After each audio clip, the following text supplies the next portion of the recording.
Lisa, bakit ka umiiyak?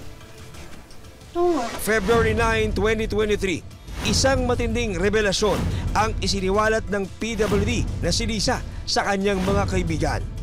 May nangyari ba? May masakit ba sa'yo? Si Balong. Yan na! Bakit ako? Anong ginawa sa'yo ni Balong?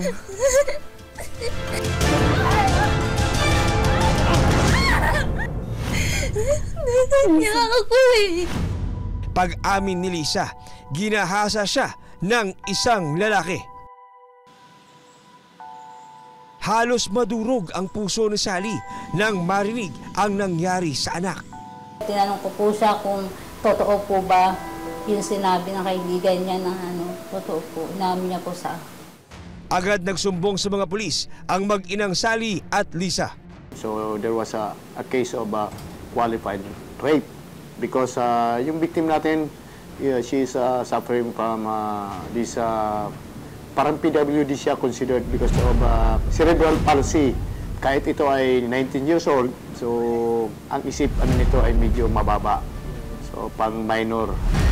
Sino ang lalaking walang awang lumapastangan kay Lisa? Yan na!